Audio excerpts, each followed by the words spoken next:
Welcome to episode 289 of Global from Asia interview series, and we have another great one. Everyone likes China stories. We have an epic one today. Let's tune in. Welcome to the Global from Asia podcast, where the daunting process of running an international business is broken down into straight-up, actionable advice. And now, your host, Michael Michelini.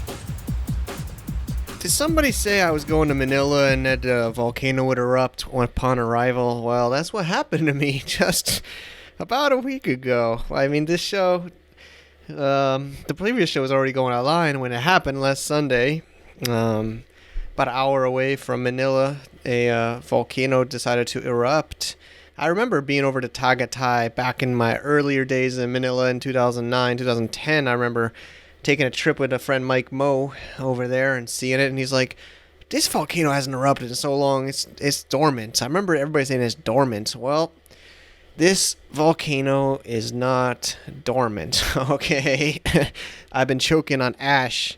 Mark from Alpha Rock. I'm here and helping out the Alpha Rock team for a special intensive project while my wife and kids are in mainland China in the freezing cold. I'm in a hot volcano, but gave us some of these air masks. Seriously, my chest, I don't know if it's just the rough travel I had coming here from multiple connections and layovers, or if it was the volcano because they were so close together. I'm wearing these masks now. Got a couple of different styles, white or black, depending on my feeling or the intensity of the volcano or the air or the pollution or the traffic. People have been sending me messages like, Mike, the pollution and the problems seem to follow you. I left for burning season in Chiang Mai, go into polluted Shenyang, and then I come down to a volcanic eruption in Manila, Philippines. It's funny, somebody is watching, but you are listening, and thank you for that, and you're listening to my blah, blah, blah, a little bit in the intro, but I think I'll throw some more of this at the end, because we have an amazing, amazing guest today, Peter. I mean, he's an amazing entrepreneur, much better than me, and he's been doing it so much longer. He's in Suzhou, China, which is a little bit out west of Shanghai, and he's done so many businesses himself. He's helped so many other people set up in China. He gives us insights that there are ways to succeed as a Western company in China. You know, I know there's all these war stories and stories of people coming and getting their butt kicked and leaving, but he has some insights to say how maybe that doesn't have to happen to you and your company. So I'm really happy to have Peter on the show. Let's tune in. Do you enjoy Global from Asia or the GFA show? If you want to upgrade to GFAVIP.com, that is just what the doctor ordered. We just had an amazing members call, or our mastermind. We had great Tom Hogan's on the show. Thanks, Tom, for coming on and sharing. And it was a great group of people from all over the world, of course, in Asia. And it was fun. And we have a new forum we just upgraded and many other amazing features. If you enjoy what you listen to and want to connect with me and many others in the community in a private setting where private things that I'm a little bit shy to say outside of the forum are happening, check it out at GFAVIP.com. Okay, thank you everyone for tuning in on our Global from Asia podcast. There's always guests that have been on my wish list to come on the show, and some come sooner than later, but we have a great one today. Peter Rasmussen. He is from Asia based. He's another old school China business expert from Denmark who's gotten a whole list of ventures, and we've had a pleasure to meet in different places in China and Asia. It's great to have you on the show, Peter. Thank you very much. Great to be here with you. Yeah, it's great to have you. And we met. I remember you visited Chiang Mai, and we got to meet at a meetup, and then we've met at some events. And you have so much experience here based in Suzhou, China. For those that might not know, it's somewhat near Shanghai, and I'm up recording today in my wife's hometown, Shenyang, which is not so famous at all, but basically the northeast of China, and it's cold and snowy, and hopefully both our internets are stable enough, but Peter's helping out recording on his side. And so before we get into the interview, Peter, there's so much, it's overwhelming the amount of stuff we could talk about. Do you want to just give us a quick intro of a little bit more about you and your background? Yes, sure. I'm Danish, as you explained. I have been in China since 1987, and I run my own company, Asia-based Law and Projects. It's a China entry consultancy that I established all the way back in 1994 here in Suzhou. And we help foreign companies and foreign entrepreneurs getting established and achieving success in China. We had our 25th anniversary in November last year, and we can look back on a long track record of having helped over 300 foreign companies starting here in China. Amazing. And of course, when you help foreign companies starting, you get ideas to start your own companies too. And so it has happened also for me that I've started some companies of my own, 5 of them. Amongst them is, of course, Asia-based Law and Projects, the company I work with every day. But we also have a business incubator in Shanghai called DI Asia Base. It's a business launching platform for enterprises. And I have invested in a pig farm, Lianyungang, north of Suzhou in the Jiangsu province, a very big one of the biggest pig farms in China, and the biggest Danish pig farm in the world, with 350,000 slaughter pigs per year. That Amazing. Project is a whole topic for a podcast on its Yeah. own, I guess. And then I've also recently established a seed capital fund to invest into startups, especially in alternative proteins. And that is because China is in a situation now where they lack protein because of African swine fever that has taken out a large part of the Chinese swine population. So China needs meat, and you can either grow more meat in China, which is difficult right now for the Chinese. You can import, or you can look to alternatives. And our little seed capital fund will assist when and if somebody is looking into alternatives to meat. Yeah, I mean, it's very fascinating. I know I remember when we first met, we were talking about the pig farm and 350,000. I'm trying to take some notes as we chat, but it's very true. I am in Shenyang and pork is expensive. Our whole family is talking about increased prices of pork. And for listeners that might not know, Chinese love pork, right? Seriously. Definitely. It's like their China is top the biggest. food. Yeah, China is the biggest market for pork in the world. Half of the world's pork is consumed in China. Amazing.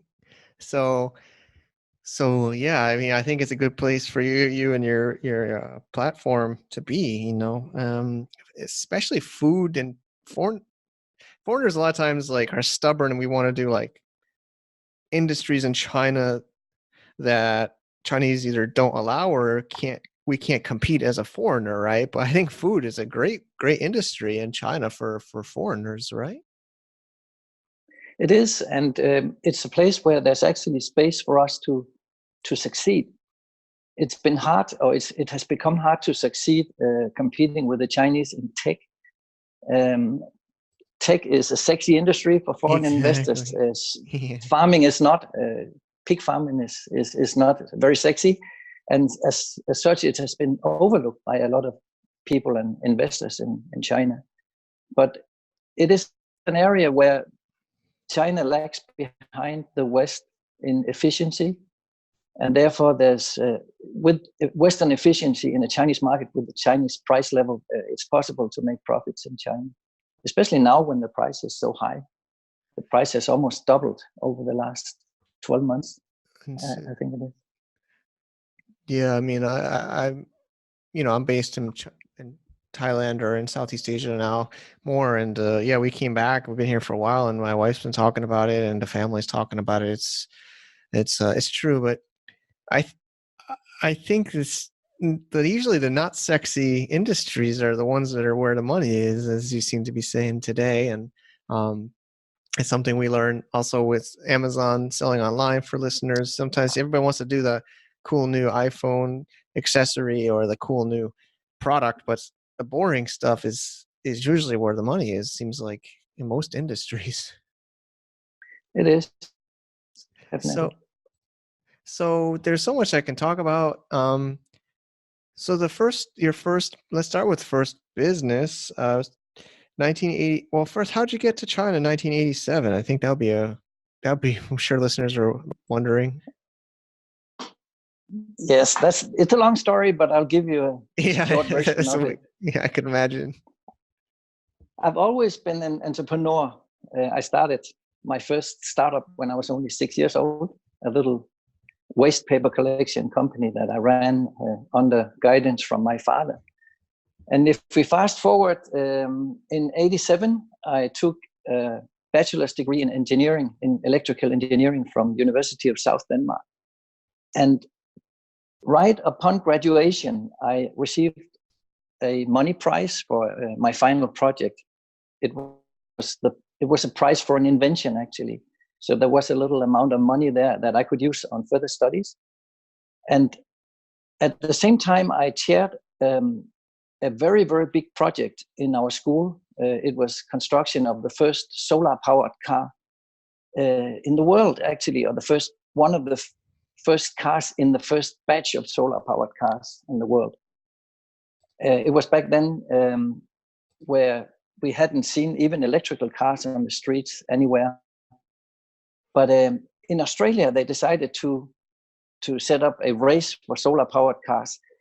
Try to imagine that at the time, the only time you saw a solar panel or solar cell was in a Casio sports watch or something like that. Nobody could imagine that you could drive a car on electricity, let alone on solar power.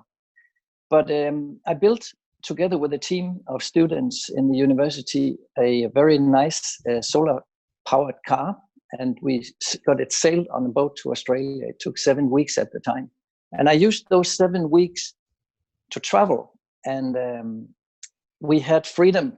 We had sponsored tickets from one of our sponsors, and we had freedom to travel as we wanted through Asia down to Australia.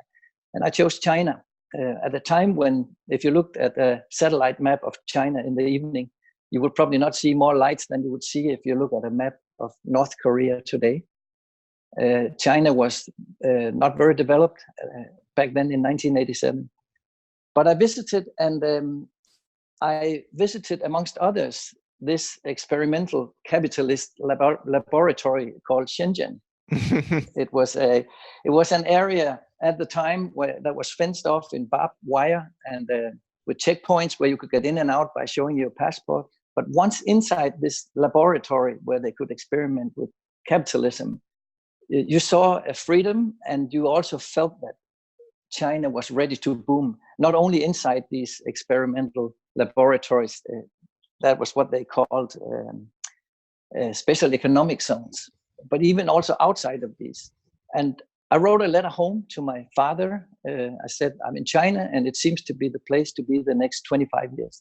That was in 87. And I didn't waste time. After I came back to Denmark, I packed my stuff and came over here. But I decided to actually go to Taiwan first, because I wanted to learn Chinese.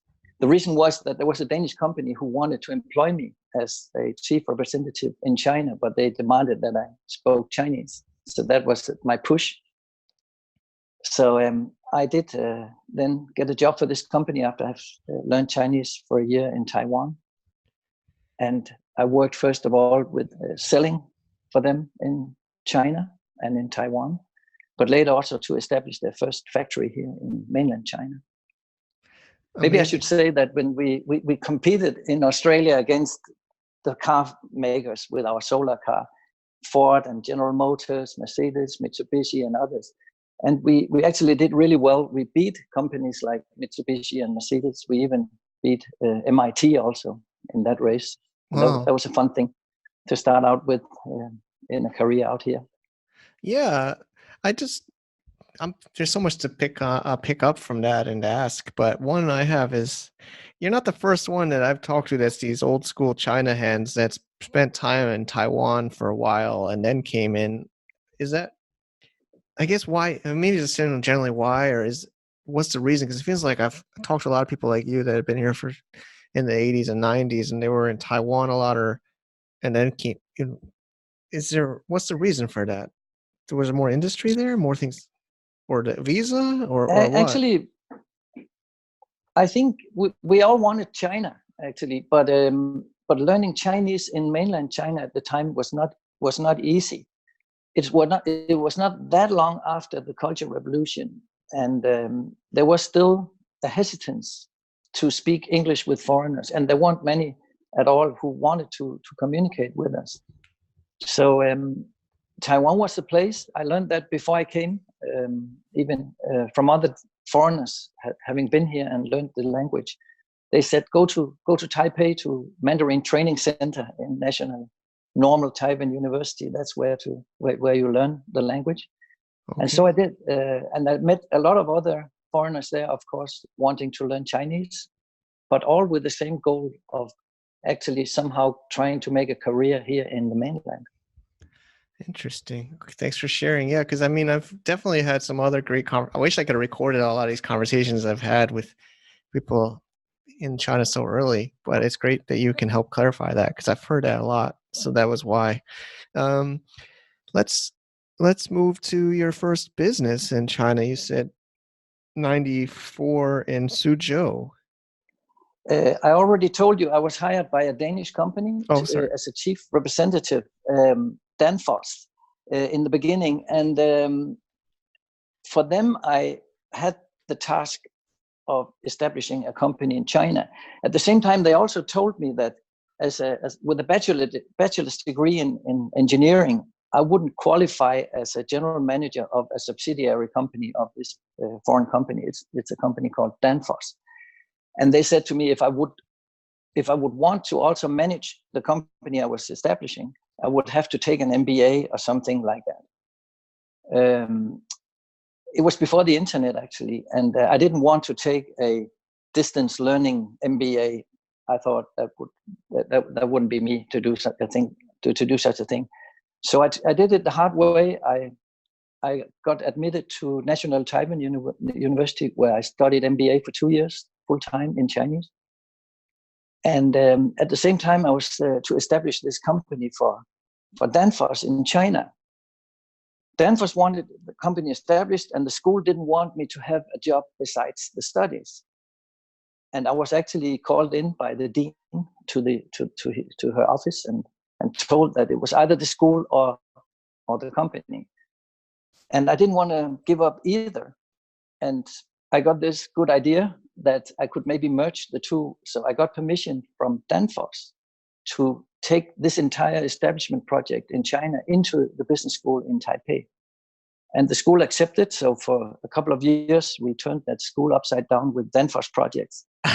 Everything from market research to studies of legal issues, to draft contracts, to making a business plan, making budgets, you name it. Everything you need in order to get a company up and going, we did on paper first in the school. And right when I graduated with my MBA, Danfoss was ready, or should have been ready, to establish in China, but took a time out. And there was another company that called me, and I still remember that phone call. They listed things they needed done in China. That was market research, legal studies, and business plan, and so on. What they did was basically reading up my diploma line by line. So I said yes to doing that and quit working for Danfoss while they had this time out. So I started in China setting up this other company. Okay. And very soon thereafter, Danfoss came back and told me that the timeout was no longer a timeout. They were ready to go again. So I stood there with two companies that wanted to establish. Then came a couple of other companies that had heard about what I was doing. And so all of a sudden I had 4 or 5 companies that wanted to establish in China at the same time. So instead of saying yes to just one of them and no to the others, I decided to set up my own company. We are now in 1994. I started Asia Base, and it is a business consultancy focusing on helping foreign companies doing exactly these things I just mentioned. Today, it has turned more into being a law firm with a strategy attachment, so that we help our clients not only to get legally established, but also to achieve a good position in terms of costs and competitiveness in China. So that's a story behind AsiaBase. AsiaBase has since then helped, I think it's 315 foreign companies getting started in China with that whole package of looking at the market, looking at the opportunities, making a business plan, getting legally established and started up. Many of them, and by far most of them have had success also. So I'm pretty proud of that.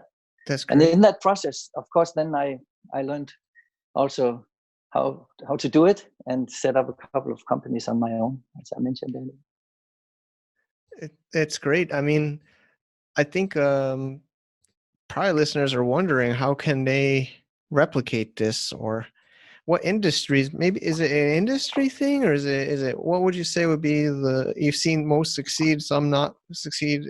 Obviously there's public case studies we both know we could talk about that have been big failures that are foreign companies in China. Is there some kind of trend or insight you could share what makes it work or not? Yes, I mean, first of all, you have to look at the industry at the right time, the right industry at the right time. And I've been here ever since the talk was about that Chinese needed, or every Chinese family should have a refrigerator and a television. That was what the talk was in the early 90s. So, and there were other people saying, hey, how would that be possible? Where would they get all the electricity from? That was the talk of the day in the early 90s. But as we've all seen, that they solved their problems, right? So in the beginning, I assisted companies transferring production lines for white goods, refrigerators, and so on. Then came a new wave with foreign furniture, machines, building materials, and then came the telecom bubble in 2001, but a lot of industries entered during that time. Then came shipbuilding, automotive, and safe food, and you name it. So it's about being in the market at the right time with the right product, and that's one success factor. Another one is that you can compete with the Chinese if you're focusing on the Chinese market. And that has to do with cost level and understanding how things are really done out here. But most companies that came in over the 25 years I've been in this business, most companies have come to China actually with a dream of targeting the Chinese market, but then giving up and instead targeting the world market. And there they were competitive because they could lower the costs compared to abroad when they came to China with their production. And then they could sell back home or sell to the world markets with a higher margin than they could from their original home base. So that's become the business model for many, many of the foreign companies coming out here. Simply replicating what they had at home in a factory in China, finding out that it's much cheaper, still unable to enter the Chinese market, but able to compete in other markets with a product that's produced at lower cost. Which makes sense. It's true. I mean, I'll have to admit, I've had my share of things didn't work out in China, and a lot of times, everybody has that China dream, and we can, especially the internet world. I mean, I think China doesn't really. Have you worked with internet companies in China, foreigners? I mean, I feel like that one might be a really difficult one, or not? It is, yes. I haven't had the chance to work with internet companies, but I work with a lot of tech companies in the IT industry, mostly producing hardware. And actually, the story is there. To give an example of what I just said, in and around 2001, there was a large number of foreign companies entering China, catering for the telecommunication, mobile telephone networks and handsets. Ericsson, Nokia, Alcatel, and what they were called at the time. There were many, many of them. And at one point in time, AsiaBase, my company, helped some 20 companies that were coming to China just to cater for these big ones, the big international ones in the Chinese market. We helped them getting established here. And they came because they were forced to by these big international companies. But very quickly, after they arrived, came the IT bubble and a lot of troubles around that. So these international companies were faced with pressure to localize their their sourcing, their supply chain. So these 20 companies that I helped in here, plus all the many hundreds that I didn't help, they came out here believing that they would now produce for the big international companies in China, but were faced with losing their business, this business to local Chinese companies. And so what could they do? They couldn't really sell into the Chinese market, so they started to sell to their home markets. And it's a very good example of this situation where you come here, you come for the local market. In this case, it was for other international companies in China, finding out that you are not competitive against the Chinese, but then you at the same time you find out that you are competitive against yourself at home. Yeah. So you can sell into the world markets with the okay product at a much lower cost. It makes sense. I mean, I guess China makes us lean and mean one way or the other, right? So you could leverage that. I mean, right? We've all had to learn to be smart, savvy business owners to do business in China. I mean, would you say, kind of leads into the next topic? Hopefully it's okay. I hope you're okay. I know I bounced around a little bit, but yeah, I think then No and problem. now, it's supposed. Would you say how would you say it is? Is it easier, harder? I mean, it's just different. I mean, I read one of your books. I look for your future book, where you said, like, back when you came in China, you just had to have some Chinese skills and maybe some basic connections back home, and you could make a business. I think that obviously it's not as true now. Of course, anything is possible, but um, you know, maybe just discuss what you had then to start, maybe versus what you think people need now to start, or we could break that into a few parts. It's a big question. Yes. I mean, to start here, you need to have an advantage of some kind. And if you're going for the Chinese market, you better have some advantage that includes also understanding the market here. But for me, my customers were all foreign.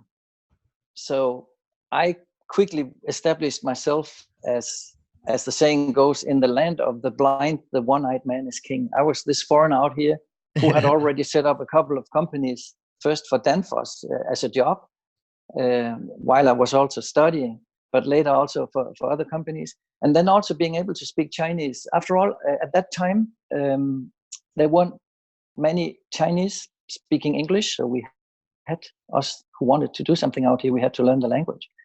So I had the ability to speak in Chinese, also because I took my MBA in that language, plus these couple of experiences setting up foreign companies. So in the land of the blind, I was the one-eyed man. I like that. Yeah, that was my advantage at the time. It's getting much harder now to have an advantage or to establish an advantage when you want to enter the market here. You're up against Chinese companies who understand their market way better than we do, their culture much better. True. But such advantages could be that you know the market abroad. If you want to do cross-border business, that's hard for the Chinese to compete against. If you understand your market abroad and you establish a supply chain here in China, that's definitely one of the areas where you can establish an advantage. But it can also be an ability you have, a skill, and it can be relations that you have established to customers or to suppliers that others cannot copy easily, or combinations of that, actually. Okay. This is good. I'm just taking a quick bullet notes myself, and some more follow-up. I think it's gotten, the environment is really changing, and you mentioned the pig costs increase. I mean, I think that there's a lot of inflation. Would you say that? I mean, maybe the pig is a little bit different because of but costs have really increased in China. You must have seen it then to now, especially. Even I noticed it over 10 years, or maybe I was in the hyper increased price? Is it inflation, or what would you say that is, or just developing economy, or what? It is the developing economy. It is China wanting to raise the level, the standards of living in the whole population. But I also want to say that I think although costs have increased, also the quality that follows has increased, even more than the costs. Actually, you get more for the money today when you hire Chinese people to work for you in the company. People joked about it back then in the 90s. They said you have to hire 5 Chinese for every foreigner you hire. So they said, so you had 1 working and 4 looking, whatever it was. But today, I think Chinese workers are more disciplined than foreign workers. They work harder. And although the cost of hiring a Chinese has gone up, the output that they deliver has gone up too. And also they deliver an awful lot of hours for their salary. We must not forget that. I know foreign companies tend to hire Chinese and keep them for 40 hours a week and give them long holidays like we do at home abroad. But the Chinese, they hire the people, they give them basically the same amount of take-home pay, but they have them working 50 or 60 hours per week, maybe. Less breaks and less cost. This. Yeah. Sorry, go ahead. I'm just thinking the Jack Ma, or he's called it. I'm blanking on it, but you just popped in my mind. 6 days, 12 hours, something. He had like 3 numbers, or 2 numbers. Well, I don't know. Maybe I don't want to put you on the spot, but I think it was Jack Ma that says the Chinese workers are working 6 days a week, like 10-hour, 8-hour, 10-hour days or something. Or there was something I heard somewhere. Something like that, yes. Yeah, but I think that is a quote that Chinese work more hours than most of the world.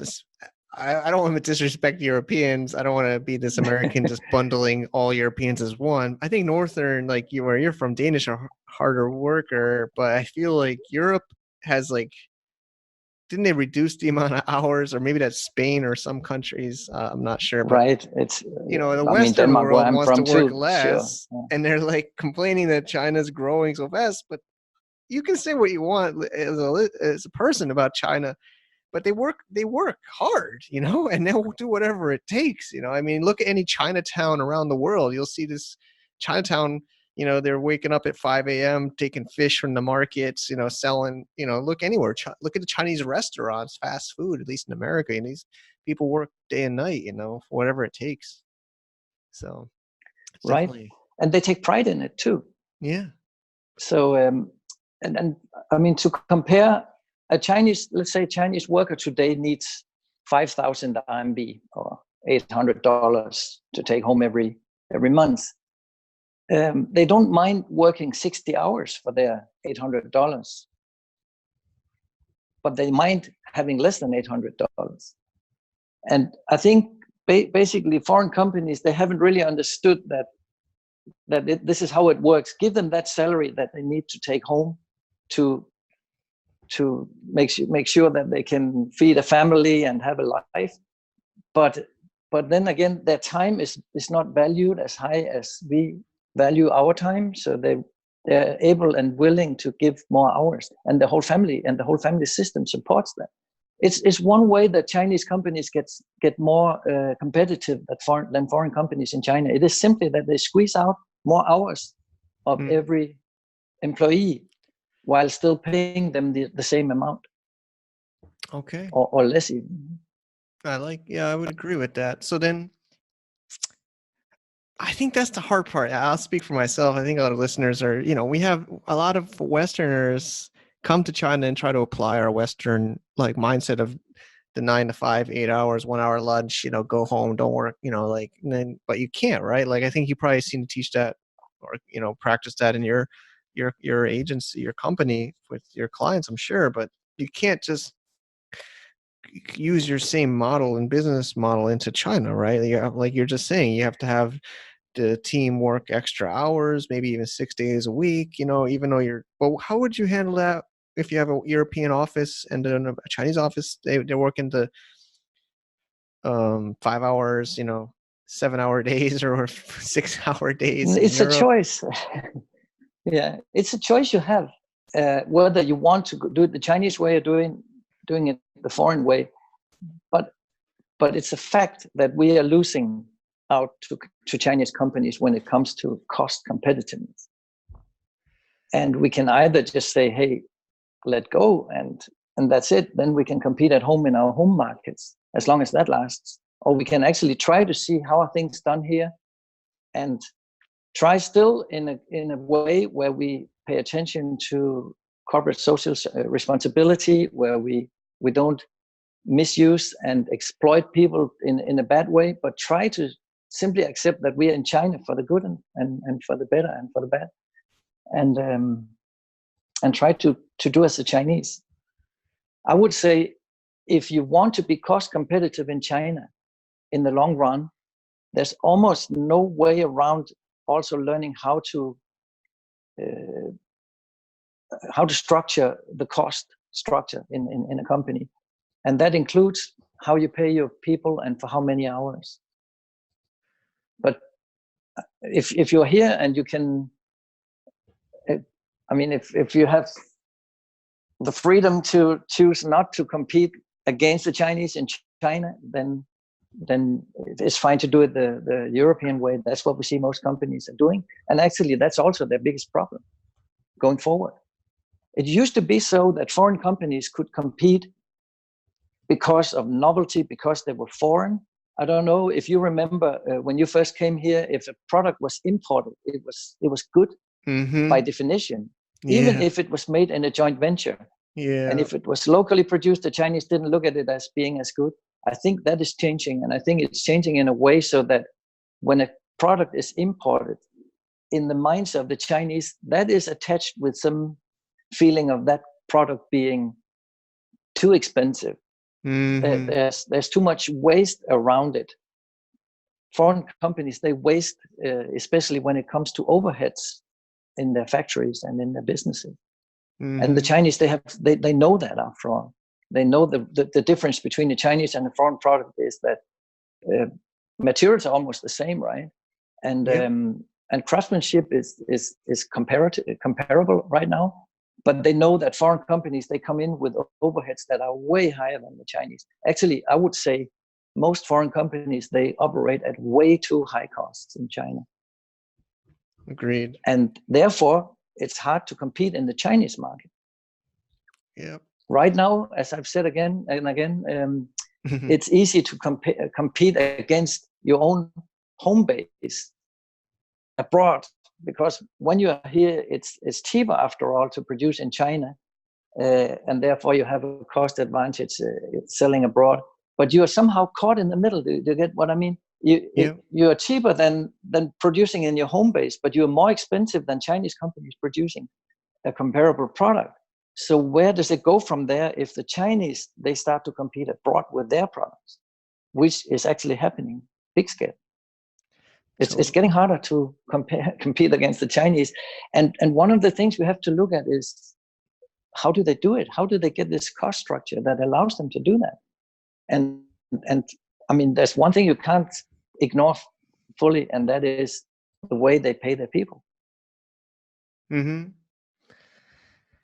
I mean, I do agree, but at the same time, I know that especially, Europeans seem the most like about environment and work ethics, or in the U.S. too. But I think listeners might be thinking, so then if there's child labor or slave labor or unfair conditions or sweatshops or etc., that means I have to implement that overseas in my home market in order to compete now. Like, does that mean I have to transplant these like bad practices, or be,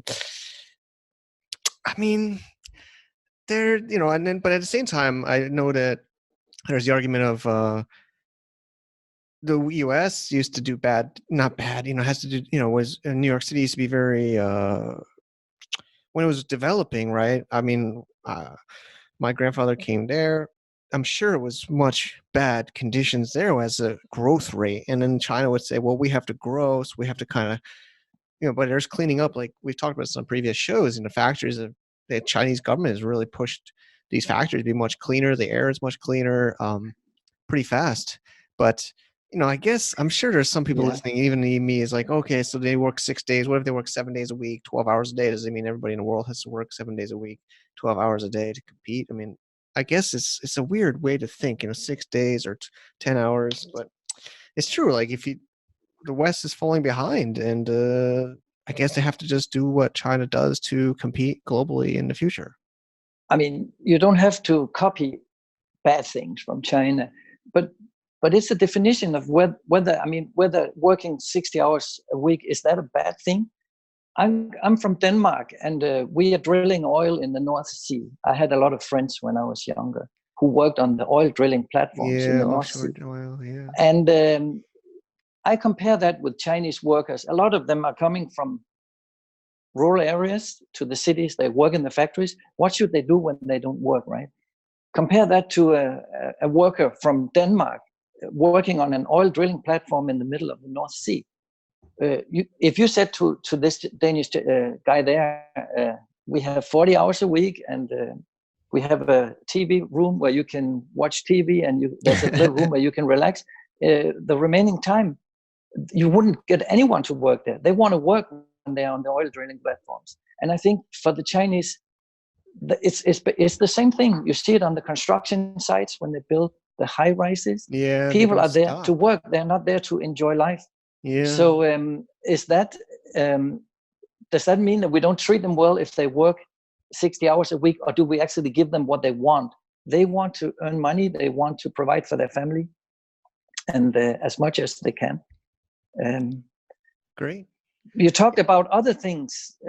I think we should never ever give in on safety in the workplace, and even the air and all this. Chinese have ways to save costs in the workplace where we would say no, that doesn't apply in our world, and we can't do that. But for example, I mean, I'm pretty sure you have visited Chinese factories, and then they have no heating and no cooling in the workshops, right? There's a bit of money to be saved right there. And Chinese people, they go to work with 2 or 3 layers of pants and clothes, right? So if they go to work in a foreign company, they go to the dressing room, to the dressing room in the morning, and they will have to take off layers to go to work. And when they go back home, because they also don't have heating at home, they will have to put on those layers again when they leave the factory. A Chinese factory, they go there, they work like they come like they are with their 3 layers and whatever, and they work the day, and they go home, and they still have 3 layers on at home, because that's how it is. And we can maybe try to bring in Western style comfort to Chinese factories, but is that really necessary? And are we improving on something there? We think that we improve life when we have climatic control of factory shop or factory buildings where they don't. But it's just another way of doing it. I'm not hinting that you should turn off the heat or the cooling in your Chinese factories. But if you want to compare and understand where are the differences, that's one of these areas. It's totally accepted in China to work 60 hours a week. It's totally accepted that the workshops are not cooled in the summer or heated in the winter, or at least not to 21 degrees Celsius year round. That there is some fluctuation there. Yeah. And there are other things too.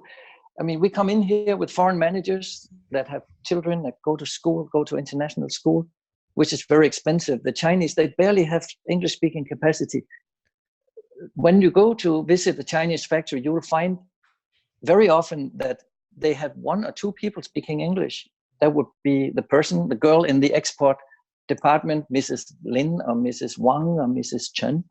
And she will sit in and translate for her boss in the meetings. In foreign companies, we would start out saying, everybody here should speak English so we understand each other. And when you hire people who speak English at the first layer of management level, then they automatically hire according to that same recipe further down in the organization. And you end up with overhead costs that are double or triple what they have in Chinese companies. That can be a problem in the long run. Totally agree. We tend to hire overqualified people in foreign companies just because we can. This is an amazing conversation. I have a feeling we'll have to have you come back on soon. I'm trying to kind of figure out where to cut this one and get to a next episode. But I mean, I think we can go back and forth and feel like I'm sure listeners have a lot they would want to say. Maybe we can even have them give us some questions for a follow-up show. But it's very fascinating. And it's just really also the globalization in the world and technology and the internet and but it's also kind of created these new walls, right? Or these trade wars and these political kind of things, which are trying to stop, maybe I don't want to say this specifically, but stop, people from certain countries that are willing to work harder, do whatever it takes to grow their opportunity. I've gotten into some arguments with some friends over that, over dinners and stuff. But I think let's kind of we can maybe come for another show, or there's so much we can go on with that topic. But I think we can just kind of wrap up that part to say, if you want to compete in China, you can't come in with your expat packages and MBAs. I mean, that's one reason. We can talk about Groupon all day. I was in the middle of that. I could have been one of their first hires. And I'm like, man, this is why they're going to fail. They're trying to hire me, like, no offense to me, but they're hiring all these foreigners and shipping them in from overseas to do Groupon China. I'm like, this is crazy. So I don't think we have to get into detail about Groupon, but that's one reason, I think one of the reasons they failed. But let's talk a little bit about the opportunities. There's lots of listeners. There's always these young lads like you and I were that want to come into China, and now they're getting out of college or they're in their 20s and they want to take over the world and take over China. What are you telling them now, in this new decade? Yes, you mentioned the word globalization. I think globalization by and large is over. I mean, globalization being that you have a production of something abroad, you copy that in China, and you produce the exact same thing in China at a lower cost. I mean, just taking advantage of low-cost countries, if that's the definition of globalization, and that's over. I think those who should be here are here, or there's there's not much inflow anymore of companies under the definition of globalization, the old-fashioned way. But things are changing, and what's replacing it? I think companies from abroad are coming to China to take part in a process that has to do with innovation. You see more and more foreign companies taking advantage of Chinese laboratory capacity to experiment and to develop, but also to set up businesses here that will develop new products for the Chinese market, not just taking old products in. And in order to be on the beat with new products in new markets all the time, you have to source a lot of development, R&D, from outside your own organization. And that's where that's where the whole startup world comes into the picture. Today you cannot, with the pace of development of everything, you cannot hire 200, 500, 2,000, 5,000 R&D people, right? You have to crowdsource your development. Yeah. And the most convenient way to do that is to nurture a startup culture. So you have around you hundreds and thousands of startups where you can crowdsource. I think that's the way Google gets around their development, and Facebook and Alibaba and Tencent and other big tech companies. They do it. They fish in the pond of startups and they also nurture that pond all the time.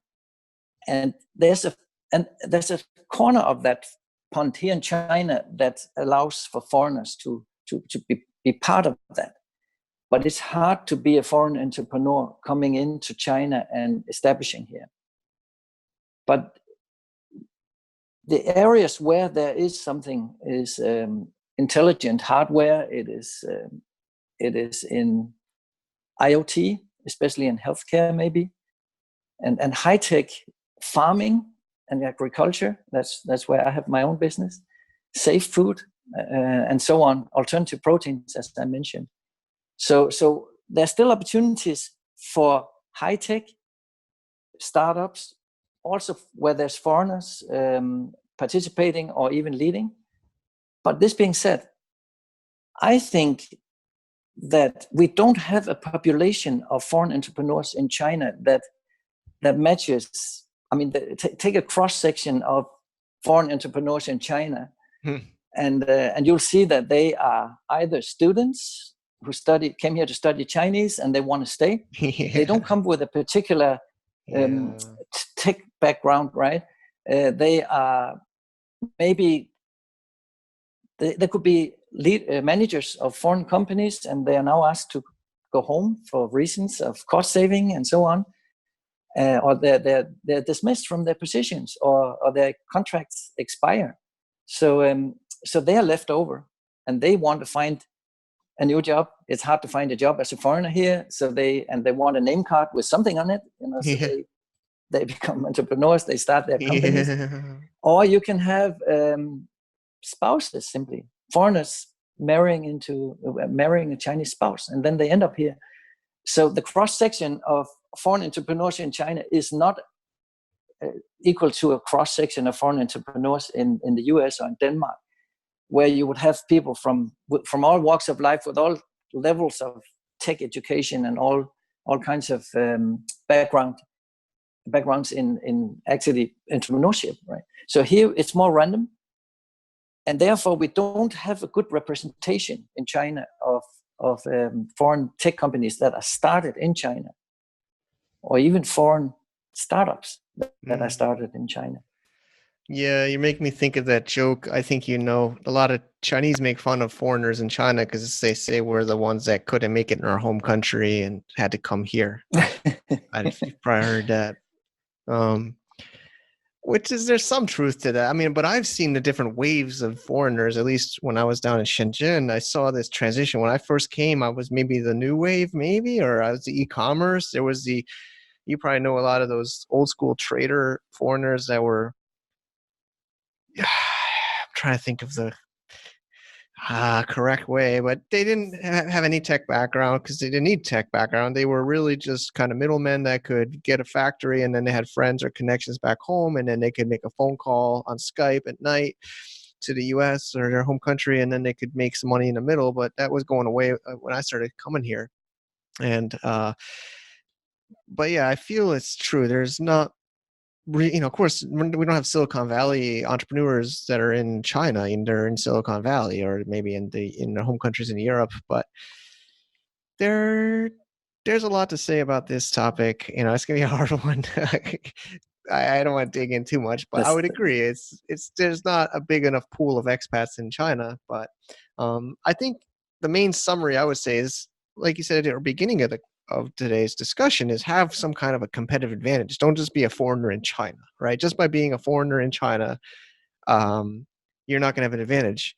I've met some foreigners that come here, and maybe they have a family business. We've had some people on the show in the past that maybe their father or their family started a brand or product, and they came here to source and to they have some kind of leverage. But yeah, I think nowadays you can't just say I'm a foreigner and I want to come to China and start a business and I'm going to be successful. I mean, of course, anything is possible, but yeah, I think you got to develop a skill, and probably develop that skill in college or in trade and in your Western environment, and then bring that here. Would probably be what I think is a summary of what you're saying, right?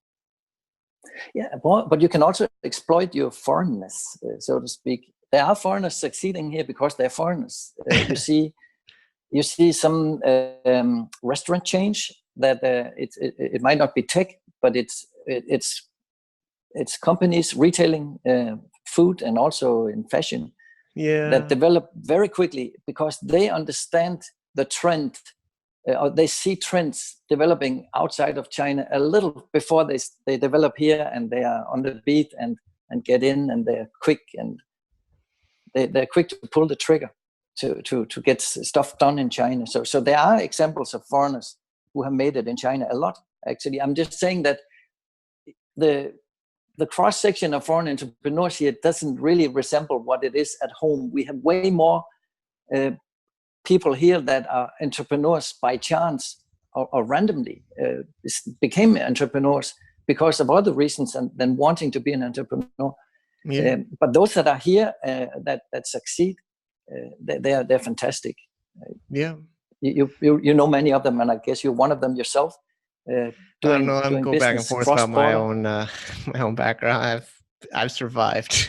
I've been through a lot, but it's great, Peter. I knew this would be a great show. I'm sure listeners enjoy it. I mean, we could go on forever, I feel, but I think if you're welcome to come back on the show and let's talk quickly. You know, you just released one of your first books. I know we even chatted about your road to writing books together, and Startup Runway, a step-by-step guide to turn a good idea into a great business, which I went through and I gave a review, and it was even for me a good refresher, and not really about China to talk about China, but I think that's for anybody looking to start up. I mean, there were some things in there I even learned, and I wish I had known my 10, 15, 20 years ago when I was doing this. There's some terms and some lingo, especially with raising money and preparing business plans and business partners. So I definitely recommend people spend like a few bucks on Amazon and get an MBA or better than, great info. And then you have another one coming up. I don't know if we have a title or something we can send people to about more about China business. So, and I don't know if you want to share about those, one or both books. Oh, definitely, yes. Starting up a business in China, whether it's a subsidiary of a foreign company or whether it's starting a company from scratch, in China everything moves so fast and everything is so new, and your value proposition or your customer, the way they have preferences and the way they choose is so different from abroad that I will argue that starting any company, whether it's a subsidiary of an existing company, will have to be treated like a startup. And for 25 years, I've been working with foreign companies, starting up subsidiaries and also companies from scratch in China. And over that time, I've come to work with some of the finest companies who are very serious about how they do things, and I've learned a lot from that. And over the past 10 years or so, I found myself involved also as a mentor for a lot of foreign entrepreneurs here. That could be students that want to stay on. It could be foreign managers here who want to quit their job in China for a foreign company and start their own. And I've become a mentor for them. And it's been so that I've had my traditional clients, they pay my bills, but I have all these entrepreneurs that I love to coach and mentor, and I meet with them in the coffee shops. And because of limited time with them, I try to structure my advice to them, and that has cost me over the years to develop some checklists that I like to hand out to them and say, go through these steps and so on. And a couple of years ago, I decided to run a series of workshops on how to start a company in China here in Suzhou. And I set up this, it was 10 workshops, 20 lessons over 10 days, spread all over several months. And for each of these 20 lessons, I summarized what I had been teaching and preaching in an explainer video. I like to make these whiteboard explainer videos. So I ended up with 20 of these videos and decided that I should actually somehow try to write that into a book about how to start a company in China. I worked on that book for a couple of years, and I visited people in China. You were one of them. I think that was how we met the first time. I wanted it was great to learn your perspective on some of the things. But I came up with a book that was way too heavy. So last year, at around this time in January, I decided to split my heavy book, How to Start in China, into two. One book with my 20 steps and my checklists and all the knowledge you need and the information and the methodology you need to get started anywhere in the world in one book. And that's the one I called Startup Runway, that's now available in the stores. And the other one is a book that is much more China focused. It's about challenges that are different here from what they are in other countries. And that has to do with how do you start lean and mean? How do you compete in a country where you are foreign? And what is it about China that makes it hard? And how do you climb those mountains? So the next book, it's coming out in April or May this year, will be much more China focused. Okay, exciting. Yeah, I'll definitely keep me posted, and we'll try to update the show notes. We link to the first book to the Amazon page, as well as, of course, asiabase.com is your main consulting company. And how else can people reach you? I mean, I guess go to asiabase.com. Is there any other, if you want? Asiabase.com is the easy way. I also have Startup Runway has a website on its own. It's in my own name, peterrasmussen.com. In one word, peterrasmussen.com. Okay. There you can see what this book is all about, and okay. You can also see those explainer videos that I mentioned. They uploaded to that website. Great. I'll link to your website too there. And I think, yeah, I mean, it's gone a little bit longer than my normal, but I think I had a feeling this would happen, which is a good thing. And thanks again, Peter, and wish you luck, and hope we can cross paths. You're welcome. Thank you. All right. Thank you. Okay, thank you, GoRemit. You guys made some amazing upgrades. I'm really happy. We got multi-user support at goremit.hk. So I just added Mindy on my team, my amazing HR and PM. 6 years with us. Thank you, Mindy, for putting up my craziness. I think you're helping QC this podcast. Hopefully, I don't cut this out. But goremit.hk for your cross-border payments. So I load up money from my Hong Kong bank to GoRemit, and I pay my team in the Philippines, and I send money to my amazing wife in Shenyang, and I send money to developers in Vietnam, making the GFA VIP forum, and all this stuff because GoRemit makes it really easy and decent exchange rate, commission off these transactions, so I don't have to have banks and wire transfers all over the place. Thank you, and check them out. GoRemit.hk. All right, Peter, thank you so much. I mean, we all have these war stories and losses of foreigners in China. I'm really happy to hear these successes and these insights from Peter. He's a true China entrepreneur and has been through so much and has helped so many people and has amazing books and is sharing and is mentoring people in the community there in Suzhou and in other parts of China. And I hope to see him again soon. We're working on a cross-border summit in Chiang Mai, and I can't commit. I mean, we got some verbal discussion with him, but he would be an amazing guest to get, and we have others lined up. Matt Brennan from China Channel has said he's going to come down talking about WeChat. I got some Lazada experts, of course, Amazon. There's so much Amazon everywhere, honestly. So we're going to start to expand to Southeast Asia. We're going to have some China marketing. That's what Cross-Border Summit is to me, seriously. It is about cross-border e-commerce, cross-border trade. I mean, I know Amazon's taking over the world and all this stuff, but we're diversifying. We want to help you diversify. But I feel when listening to Peter, I mean, should have learned Chinese. I mean, I can kind of get by, but, I think that's my biggest takeaway is you got to commit. If you're going to do China business and you're going to try to do a company in China, you got to learn Chinese. There's not really much way around it. I know it's hard. I know there's a lot to it, but I would say that is pretty critical. Although I know many foreigners that speak very good Chinese that have gotten their buttocks kicked hard in China. Seriously, I don't want to name names because that's just not cool, throwing somebody under the bus. But I think anybody in China, I know these guys that speak fluent Chinese and they're talking to people, and even Chinese get their butts kicked, So I think it's strategy, it's mindset, it's insight. So I really hope Peter helped some of you all of you listening today. I mean, that's what it's really about here is helping you. I mean, I know it's morbid, and it's been bookmarked my mind. It's alive4.com, little website. Jasper on our team helped me program alive4.com/Michelini if you want to see how long I think I'm going to live. But I'm almost halfway, man. I'm almost 40. Can you believe it? I know I sound like I'm 25. I look like I'm 18 or something to you, but life is going so fast, and I think if you're going to do business in China, go in and immerse. People have been commenting on my video blog at mikesblog.com saying, oh, Mike, if you wanted to learn Chinese, you could have stayed in your wife's hometown in Shenyang instead of going to Manila. But, I'm taking a break from China, seriously. I don't want to offend sensitive Chinese people or other China veterans like Peter, but I'm taking a break, honestly. It's just, drink some of my ginger tea. Hold on. I think it's good for the volcanic ash. Microwaved ginger tea, because there's no water cookers here. It's not like China where there's little electric water cookers everywhere. There's microwaves in Manila.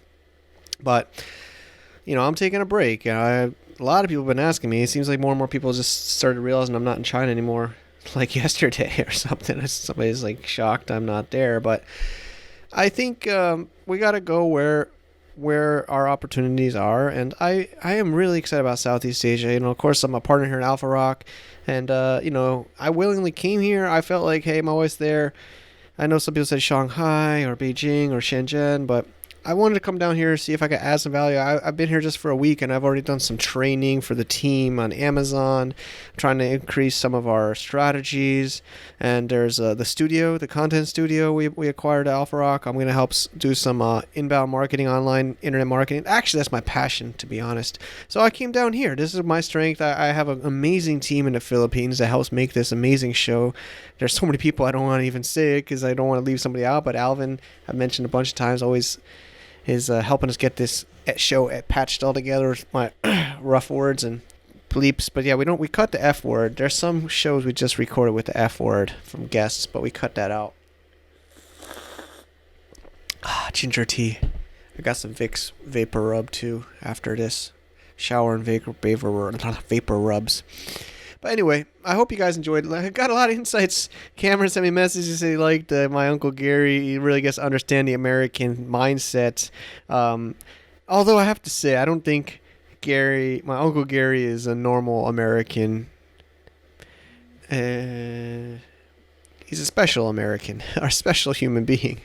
But he definitely riles up listeners. So I don't know. You want him on for a third time? Seriously? But I think I'm gonna cut this short. I gotta clean up a little bit, take some vapor rub, drink some more ginger tea, recover from this volcanic ash in my body. I feel it in my chest, or maybe it's just been exhausting going from Chiang Mai, Shenyang, China to Manila, Philippines in like a month. So that's it for this week. We got amazing shows. There's guests emailing me all the time that want to come on this show. I'm like, I don't even know why, We just put this stuff out here. We just keep grinding. It's a grind, but I have an amazing team, and I can't wait to meet more of them here in Manila and other parts of the Philippines. We're going to do a team retreat in March. We've got the Cross-Border Summit coming up. Talking to April about making that even more amazing. My amazing wife. It's going to be in Chiang Mai, Thailand in November. Already getting amazing speakers and sponsors lined up, and just lots of work to do. Lots and lots of work to do. But that's what we like. I mean, everybody has work. It's just hopefully if you enjoy it or not. And we are enjoying what we do here. At least I am. Excuse me. I'm dying here. All right. See, I got to go. I got to try to recover here. Take care, everybody. Thanks for listening. See you next week. Bye-bye. To get more info about running an international business, please visit our website at www.globalfromasia.com. That's www.globalfromasia.com. Also, be sure to subscribe to our iTunes feed. Thanks for tuning in.